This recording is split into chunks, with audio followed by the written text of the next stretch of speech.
Bonjour à tous, une petite vidéo sur la classification périodique.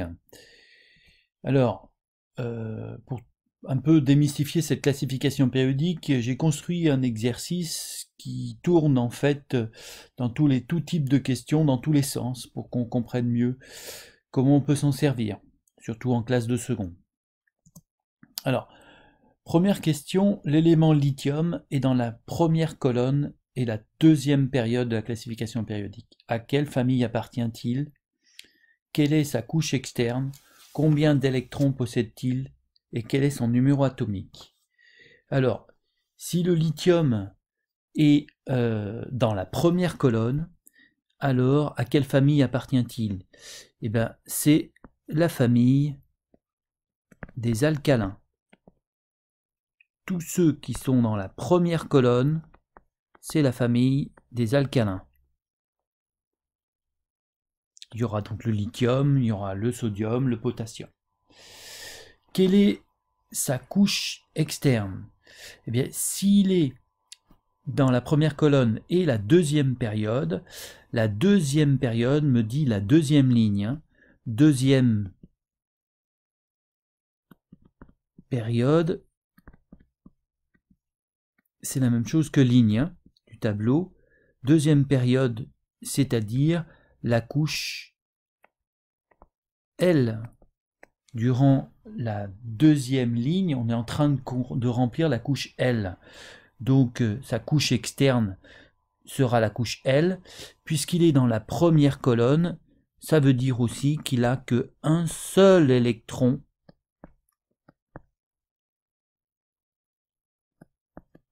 sur cette couche externe.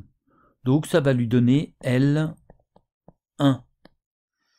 Donc finalement, combien d'électrons possède-t-il en tout? Eh bien, si c'est dans sa couche externe, c'est-à-dire la dernière couche est en train d'être remplie, c'est L1. Alors sa structure, la structure électronique,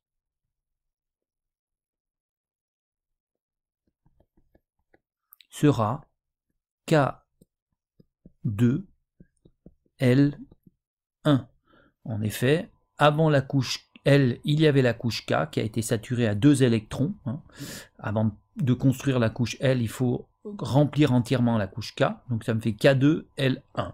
Voici la structure électronique du lithium. Et donc finalement, le lithium, Li, possède combien d'électrons? Eh bien, s'il a K2L1, ça lui fait 3 électrons en tout. Il a 3 électrons en tout. Du coup, quel est son numéro atomique? Eh bien, son numéro atomique, s'il possède 3 électrons, s'il a 3 électrons, je dis bien si l'atome, l'atome de lithium Li a 3 électrons, il a aussi 3 protons, car il est neutre, comme tous les atomes. Donc s'il a 3 protons, alors son numéro atomique Z égale 3. Voilà tout ce que je peux dire sur cette première question. Deuxième question, à quelle famille appartient l'élément chlore de numéro atomique Z égale 17? Et combien d'électrons possédera-t-il sur sa couche externe?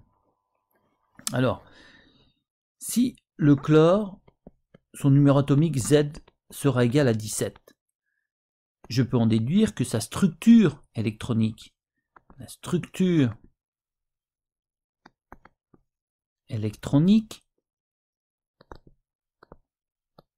sera K2, L8, M7. Alors pourquoi K2, L8, M7? Eh bien je remplis la couche K. La couche K ne peut avoir que 2 électrons au maximum. Donc une fois que j'en ai mis 2, elle est remplie. Je suis obligé ensuite de remplir la couche L qui pourra avoir 8 électrons au maximum. Donc une fois que j'ai rempli K2, L8, ça me fait 10 électrons. Je passe à la couche M et il m'en reste 7. Donc ça fait K2, L8, M7. Voilà sa structure électronique. À quelle famille appartient-il? Eh bien on voit que sur la dernière couche, c'est-à-dire la couche M, il y a 7 électrons de valence. 7 électrons sur cette couche. Du coup, eh bien, le chlore sera sur la couche des halogènes. Alors, pourquoi les halogènes?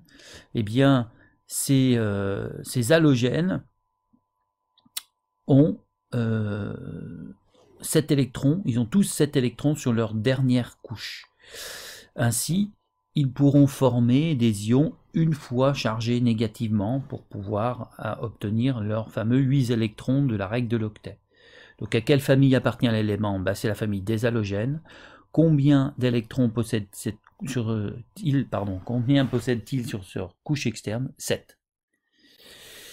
Alors, on a déjà un peu répondu. Quel type d'ion est capable de faire l'atome de lithium et l'atome de chlore? Alors, on vient de dire que l'atome de chlore avait comme structure électronique K2, L8, M7.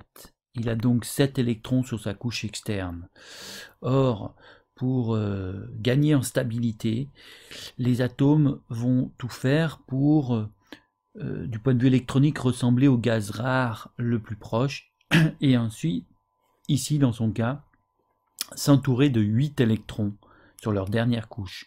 Comme il n'en a que 7, le chlore va chercher à gagner un électron. Ainsi, il aura 8 électrons sur sa dernière couche. Et s'il gagne un électron, ça va donner l'ion Cl-. Voilà. Et ceci, c'est pour satisfaire à la règle de l'octet, qui veut que l'élément possède 8 électrons sur sa dernière couche. Voilà, donc ainsi il veut chercher à avoir 8 électrons sur sa dernière couche et satisfaire la règle de l'octet. Ça donnera donc Cl- comme tous ceux de la famille des halogènes.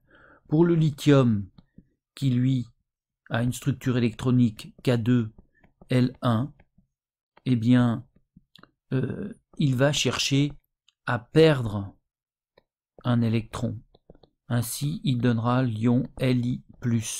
Pour la même raison, c'est-à-dire que le lithium, lui, a une structure électronique K2L1, et en perdant son électron, il n'aura une structure électronique qui ne sera que de K2, et ainsi sa structure ressemblera à celle de l'hélium, qui est stable. Et c'est pour, en fait, satisfaire, lui aussi, non pas à la règle de l'octet, puisqu'il est très loin de 8 électrons, mais à la règle du duet. D'accord? Du duet, c'est tout simplement tous les quelques éléments qui sont très proches de l'hélium comme structure électronique. Donc il y aura le lithium et le beryllium. Voilà. Autre question, l'élément magnésium qui conduit à la formation de l'ion Mg2+, en déduire dans quelle colonne la classification périodique se situe l'élément. On voit que pour faire Mg2+, il a fallu à l'atome perdre 2 électrons. Donc l'ion sodium, c'est un atome, magnésium, Mg2+, c'est un atome de magnésium qui a perdu 2 électrons. Donc en fait, s'il a perdu 2 électrons, c'est en fait qu'il avait 2 électrons sur sa couche externe.